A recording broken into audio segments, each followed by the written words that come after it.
Simple और unique design मैं सिखाऊंगी आपको इस वीडियो में, जिसके लिए आपने अपने हिसाब से गले की कटिंग कर लेनी है और गले के सेंटर में इस तरह से प्रेस बुकरम लगाना है जिस तरह से मैं लगा रही हूँ। ये बहुत आसान तरीका है बिगनर के लिए। अगर वो ये फॉलो करते हैं तो उनकी डिज़ाइनिंग बहुत अच्छी और बहुत यूनिक बनेगी। अच्छे से आपने इसको आयरन कर लेना है जैसे मैं कर रही हूँ, आपने भी बिल्कुल वैसे ही करना है। अगर कि आप हल्की सी डिज़ाइनिंग दे रहे हैं तो इधर इनफ है, लेकिन मुझे थोड़ी सी और डिज़ाइनिंग करनी है तो मैं मस्जिद प्रेस बुकरम कट करके इसके चारों तरफ एडजस्ट करूँगी जहाँ जहाँ मुझे डिज़ाइनिंग करनी है। एम्ब्रॉयडरी के लिए मैंने इसको चारों तरफ से प्रेस बुकरम से कवर कर लेना है। लेकिन अगर आपने एम्ब्रॉयडरी नहीं देनी, जैसे कि अगर आपके पास एम्ब्रॉयडरी मशीन नहीं है तो आप इसको स्किप भी कर सकते हैं। इसकी जगह आप सेंटर लेस या कोई और डिज़ाइनिंग भी कर सकते हैं। मैं आपको इसमें डिज़ाइनिंग के साथ एम्ब्रॉयडरी करना सिखाऊंगी, इस वजह से मैंने इसके बैक साइड पे अपने हिसाब से प्रेस बुकरम प्रेस कर लिया है। लेकिन अगर आपके पास एम्ब्रॉयडरी मशीन है जिसमें कोई सी भी हल्की सी एम्ब्रॉयडरी होती हो तो आपने ज़रूर पीछे से प्रेस बुकरम लगाना है जहाँ जहाँ आपने एम्ब्रॉयडरी करनी है। मैंने इसको अच्छे से प्रेस कर लिया है। अब फ्रंट से भी हम इसको अच्छे से प्रेस कर लेंगे ताकि कोई झोल ना रह जाए, वरना हमारी एम्ब्रॉयडरी अनइवन होगी। अच्छे से हम इसको प्रेस कर लेते हैं और फिर हमने इसको स्क्वायर करते हुए एक्स्ट्रा प्रेस बुकरम लगाएंगे ताकि प्रॉपर तरीके से इसको हम डिज़ाइन दे सकें। उम्मीद करती हूँ आपको मेरी वीडियोस अच्छी लगती होंगी जो मैं आपके साथ शेयर करती हूँ, बेसिक डिज़ाइन और ख़ासकर बिगिनर के लिए, जो उनके लिए आसान हो। अब हमने इसको बीच में से कट कर लेना है जैसे मैं कर रही हूँ, आपने भी ऐसे ही कट कर लेना है। और ये कट कर रही हूँ मैं पाइपिंग के लिए, जिसपे हम पट्टी लगा के पाइपिंग लगाएंगे। इसी तरह से आपने भी कट कर लेना है और कॉर्नर से भी इस तरह से हमने वी कट कर लेना है ताकि हमारी इसकी पाइपिंग अच्छे से बन पाए।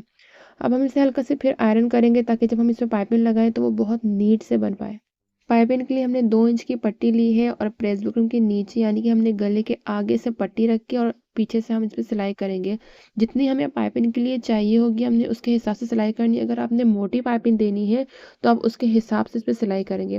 मुझे थोड़ी सी बारीक पाइपिंग चाहिए थी तो मैं बिल्कुल 1 पॉइंट की सिलाई कर रही हूँ। पाइपिंग बनाने का तरीका ये बहुत आसान है। अगर बिगनर है तो आप वो ये तरीका यूज़ करें, उनकी पाइपिंग बहुत आसान तरीके से और बहुत यूनिक तरीके से बनेगी। सिलाई करते हुए आपने इस बात का ख्याल रखना है कि आपने कॉर्नर पे स्क्वायर सिलाई लगानी है, इससे पाइपिंग बहुत नीट से बनेगी कॉर्नर पे। साथ साथ आपने इक्वल सिलाई रखनी है। आपने ऐसा नहीं कि एक साइड पे पतली और एक साइड में मोटी कर देना, क्योंकि बिगिनर अक्सर ये गलती कर लेते हैं। तो आपने दोनों को इक्वल सिलाई करनी है बूट की मदद से। और बूट के अगर आपकी नज़र बूट पे रहेगी तो आपकी सिलाई बिल्कुल इक्वल होगी, जैसे मैंने की आपके सामने। अगर आप बिगिनर है तो सिलाई करने के बाद आप इस तरह से आयरन करना, इससे आपकी जो पाइपिंग है और अच्छे से बन पाएगी और उसकी फिनिशिंग आएगी। मैं आपके सामने इसलिए कर रही हूँ ताकि आपने भी इसी तरह से मेरी स्टेप को फॉलो करना है ताकि आपकी पाइपिंग बिल्कुल मेरी तरह अच्छे से बने। और जो सिलाई सीख रहे हैं वो अपने हर स्टेप में आयरन का इस्तेमाल करें ताकि उनकी सिलाई बहुत नीट से हो। देखिए मैंने जिस तरह से कॉर्नर सेट किया है, आपने भी इसी तरह से सेट करना है तो आपकी जो पाइपिंग है वो कॉर्नर पे बहुत नीट से बनेगी। अब मैं पाइपिंग को जॉइन करते हुए स्टिच करूंगी और साथ साथ मैं कपड़े को मोड़ती भी रहूंगी ताकि हम इसे बाद में तुरपाई करके एडजस्ट कर सके इस पट्टी को। आपने एक्स्ट्रा पट्टी ले लेनी है, डबल लेना। आप सिंगल पट्टी बिल्कुल नहीं लेना, क्योंकि अगर आप सिंगल पट्टी लेंगे तो जो आपकी पाइपिंग है उसके बीच में से बड़ा गैप जल्दी आ जाएगा। अगर आप डबल पट्टी लेंगे तो आपका जो बीच में गैप है वो इतनी जल्दी नहीं आएगा।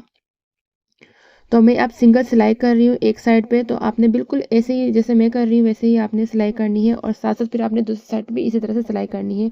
और कॉर्नर पे जैसे हमने सेट किया था, बहुत इजी है ये स्टेप। कॉर्नर पे जैसे आपने सेट किया था आयरन करते वक्त, बिल्कुल वैसे ही सेट करते हुए आपने उसके ऊपर से सिलाई करनी है।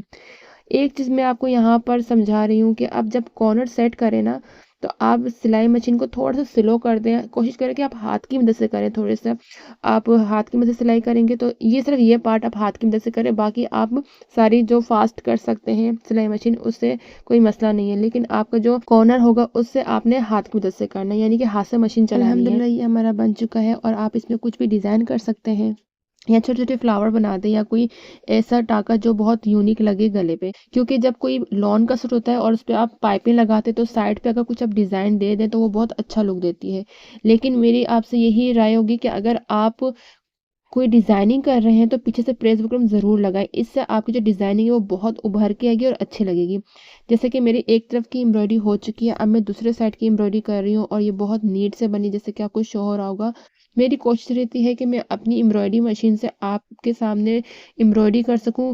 मुझे नहीं पता होता किसके पास एम्ब्रॉयडरी मशीन है या नहीं है और कोई इससे किस तरह से इस्तेमाल करता है। तो मैं बहुत कम वीडियो बनाती हूँ एम्ब्रॉयडरी वाली, क्योंकि मुझे आइडिया नहीं होता कि आपके पास सेम एम्ब्रॉयडरी मशीन होगी या नहीं। तो मेरी कोशिश होती है कि मैं और एक्टिविटी कर सकूँ जिसमें लेस, पाइपिंग और डिज़ाइनिंग हो। लेकिन अगर मुझे एम्ब्रॉयडरी करनी होती है कभी-कभी, तो मैं वो भी आपके साथ शेयर कर लेती हूँ। देखिए ये मेरी कंप्लीट हो चुकी है अल्हम्दुलिल्लाह, आप देख सकते हैं। ये बहुत खूबसूरत लग रही थी। अगर मैं सिर्फ़ इतना भी करती हूँ ना, तो भी वो बहुत अच्छा लगेगा। इसमें मैं कोई बटन लगा दूँ या कुछ भी डिज़ाइन कर दूँ। लेकिन मुझे हल्की-सी और डिज़ाइनिंग करनी थी, क्योंकि ये सेम प्रिंट पे मैं डिज़ाइन कर रही हूँ, जैसे कपड़ा है वैसे ही मैंने इस पे धागा यूज़ किया है, तो मैं थोड़ी-सी इसमें और डिज़ाइनिंग करूँगी। तो ये बहुत अच्छा लुक देती है। आजकल तो सेम प्रिंट की लेस भी चल रही है, लेकिन मैंने सेम प्रिंट की एम्ब्रॉयडरी कर दी ताकि वो अच्छा लुक हो, अच्छा यूनिक लुक दे। तो अब मैं साइड पे जो इस पे एम्ब्रॉयडरी कर रही हूँ वो साइड एम्ब्रॉयडरी नहीं है, वो बिल्कुल जो होती है बीच की एम्ब्रॉयडरी, जो आपने पहले भी देखा होगा, अगर मेरी वीडियोस में आपने देखा हो तो ये एम्ब्रॉयडरी मैं पहले भी कर चुकी हूँ। तो ये मेरे पास बहुत सारे ऑप्शन होते हैं एम्ब्रॉयडरी के, 20 ऑप्शन है जिसमें से मैं ये 2 सिलेक्ट करके एम्ब्रॉयडरी करती हूँ। अगर आपको एम्ब्रॉयडरी की और वीडियोस देखनी है और डिज़ाइनिंग देखनी है तो आप ज़रूर बताना, मैं इस पे और भी डिज़ाइनिंग वीडियोस आपके लिए लेकर आऊँगी और भी डिज़ाइन आपके लिए लेकर आऊँगी। मैं डिज़ाइनिंग की मतलब एम्ब्रॉयडरी की वीडियो कम इसलिए बनाती हूँ क्योंकि मुझे आइडिया नहीं होता कि किसके पास मशीन होगी या नहीं होगी। ज़्यादातरों के पास नॉर्मल मशीन होती है, तो उन्हीं से मैं डिज़ाइन करूँ तो ज़्यादा बेहतर है, ताकि सब इसे सीख सकें और सब बना पाएँ। खैर मुझे मेरी क्लाइंट ने कहा था कि थोड़ी-सी अपनी तरफ से कोई डिज़ाइनिंग डाल देना, तो मैंने ये डाल दिया। तो मैंने सोचा ये भी आप लोगों के साथ शेयर कर सकूँ। तो अल्हम्दुलिल्लाह ये डिज़ाइनिंग मेरी हो चुकी है, आप देख सकती हैं, बहुत खूबसूरत लग रही थी। अब मेरी क्लाइंट इस पे अपनी मर्ज़ी से बटन लगा देंगी और ये ऑलमोस्ट डन है, आप देख सकते हैं। अगर आपको मेरा ये डिज़ाइन अच्छा लगा हो और इससे कुछ सीखने को मिला हो तो मेरे चैनल को सब्सक्राइब करना मत भूलिएगा। Thank you for watching. अल्लाह हाफ़िज़।